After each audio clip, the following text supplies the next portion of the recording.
안녕하세요, 여러분. 오늘도 제 채널에 찾아와 주셔서 감사드립니다. 여러분 모두 인생을 살아가면서 수많은 관계 속에서 크고 작은 도전을 마주하고 있을 것입니다. 그 중에서도 사람들과의 관계는 우리 삶의 중심에 놓여 있습니다. 우리가 어떻게 말하고 행동하고 생각하는지가 결국 주변 사람들에게 어떻게 비춰질지를 결정하게 됩니다. 오늘은 조선시대의 위대한 학자 다산 정약용 선생님의 지혜를 빌려 절대 만만하게 보이지 않으면서도 존경받고 신뢰를 쌓을 수 있는 처세와 대화법에 대해 깊이 있게 이야기해 보려고 합니다. 정약용 선생님은 이렇게 말씀하셨습니다. 자신을 귀히 여겨야 남도 나를 귀히 여긴다. 이 말은 단순한 자존감의 문제가 아닙니다. 이는 우리의 삶의 태도, 마음가짐, 그리고 사람들을 대하는 방식과도 깊이 연관되어 있습니다.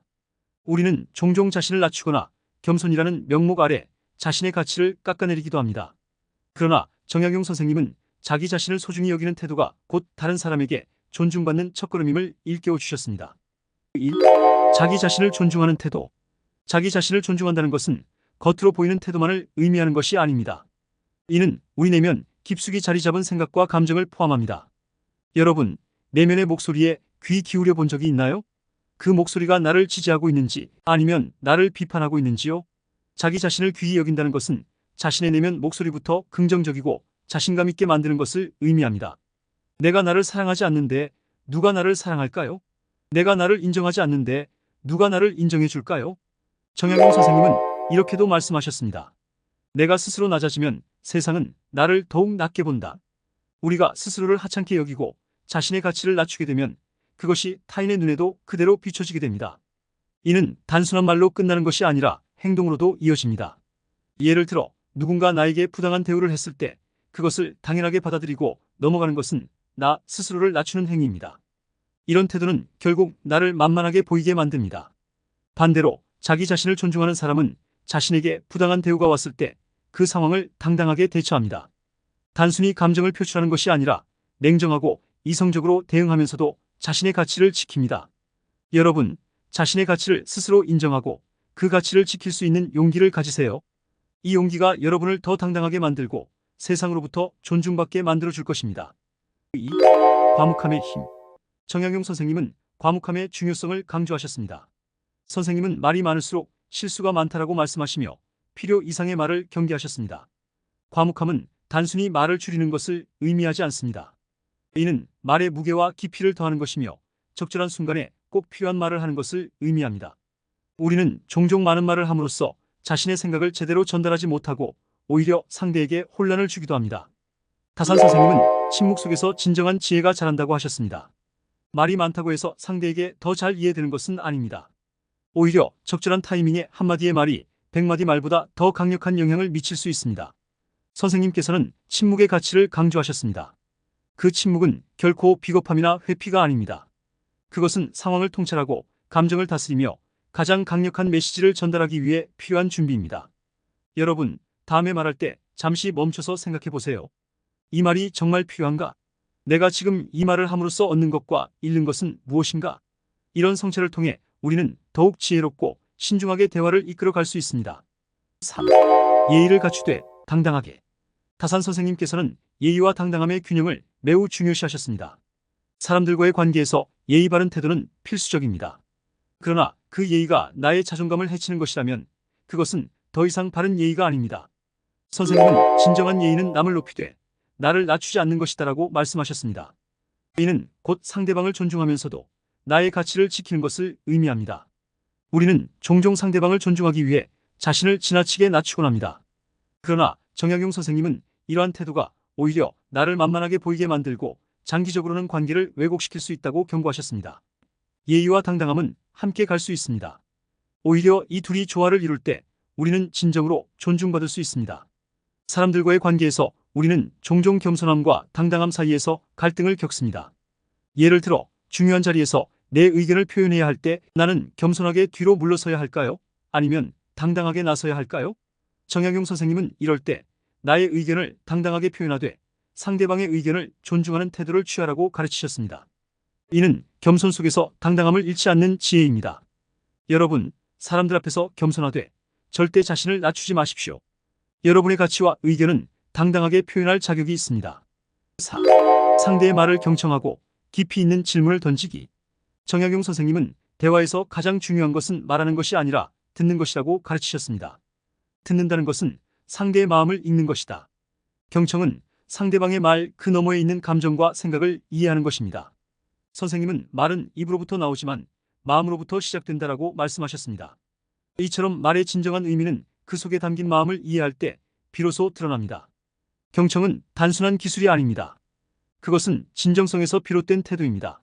상대방이 자신의 이야기를 하도록 허락하고 그 이야기를 깊이 있게 들어주는 것은 그 자체로 큰 배려입니다. 다산 선생님은 경청의 힘을 잘 알고 계셨습니다. 상대방이 자신의 이야기를 진심으로 들어준다고 느낄 때 그 사람은 나에게 마음을 열고 신뢰를 쌓기 시작합니다. 또한 깊이 있는 질문을 던지는 것도 중요합니다. 단순히 상대방의 말을 듣는 것에 그치지 않고 그 말 속에 담긴 진정한 의미를 파악하기 위해 질문을 던지십시오. 예를 들어 상대방이 자신의 어려움을 이야기할 때 그저 힘들겠네요 라고 말하는 것보다 그 어려움 속에서 가장 걱정되는 부분이 무엇인가요? 라고 질문함으로써 상대방이 자신의 감정을 더 깊이 들여다볼 수 있게 도와줄 수 있습니다. 정약용 선생님은 이러한 경청과 질문의 중요성을 강조하시며 진정한 소통이란 서로의 마음을 이해하고자 하는 노력에서 시작된다고 가르치셨습니다. 여러분, 상대방의 말을 경청하고 그 마음을 이해하려 노력해 보세요. 그럴 때 우리는 서로를 더 깊이 이해하고 신뢰를 쌓아갈 수 있습니다. 또 정중하게 거절할 줄 아는 용기. 다산 선생님은 원칙을 지키는 자에게 세상은 결코 쉽게 다가오지 않는다. 그러나 그 원칙을 지키지 않는 자는 스스로를 잃을 것이다라고 말씀하셨습니다. 이는 우리가 삶을 살아가면서 때로는 단호하게 거절할 줄 알아야 함을 의미합니다. 거절은 용기를 필요로 합니다. 특히 가까운 사람이나 중요한 관계에서 거절하는 것은 더 어렵습니다. 그러나 선생님께서는 자신의 가치와 원칙을 지키기 위해서는 때로는 아니오라고 말할 수 있어야 한다고 강조하셨습니다. 거절은 관계를 망치는 것이 아닙니다. 오히려 나의 진정성을 보여주는 중요한 기회가 될 수 있습니다. 예를 들어 나의 가치관과 맞지 않는 일을 부탁받았을 때 그것을 억지로 받아들이는 것은 결국 나 자신을 배신하는 행위입니다. 이런 태도는 나를 만만하게 보이게 만들고 장기적으로는 관계에 더 큰 문제를 일으킬 수 있습니다. 다산 선생님은 아니오라고 말할 수 없는 사람은 스스로의 주인이 될 수 없다고 말씀하셨습니다. 우리는 자신의 원칙을 지키고 그것을 위해 정중하면서도 단호하게 거절하는 용기를 가져야 합니다. 이러한 용기는 나의 가치를 지키는 동시에 상대방에게 나의 입장을 명확하게 전달하게 해줍니다. 여러분의 원칙과 가치를 지키세요. 그럴 때 비로소 여러분은 그 누구에게도 흔들리지 않는 당당한 삶을 살 수 있을 것입니다. 6. 꾸준함의 중요성. 정약용 선생님은 꾸준함을 매우 중요하게 여기셨습니다. 그는 작은 것을 꾸준히 쌓으면 큰 성을 이루나니 진심으로 대하는 하루하루가 곧 신뢰를 쌓는 벽돌이다라고 말씀하셨습니다. 이 말은 우리가 인간관계에서 꾸준함의 중요성을 잊지 말아야 한다는 가르침입니다. 사람들은 종종 단기적인 성과나 즉각적인 결과를 추구합니다. 그러나 진정한 신뢰는 하루아침에 쌓이지 않습니다. 그것은 꾸준히 관심을 기울이고 배려하며 진심으로 상대방을 대하는 과정에서 형성됩니다.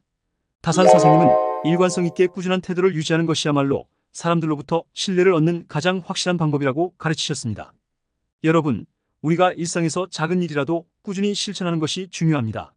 예를 들어 친구나 동료에게 꾸준히 관심을 가지고 그들의 이야기에 귀 기울이며 그들을 돕는 작은 행동들이 결국 큰 신뢰를 형성하게 됩니다. 이러한 꾸준함은 시간이 지날수록 더 큰 가치를 발휘하게 됩니다. 결국 우리는 이 꾸준함을 통해 상대방과의 관계를 더욱 깊고 탄탄하게 만들어 갈 수 있습니다. 7. 진정성 있는 칭찬과 인정.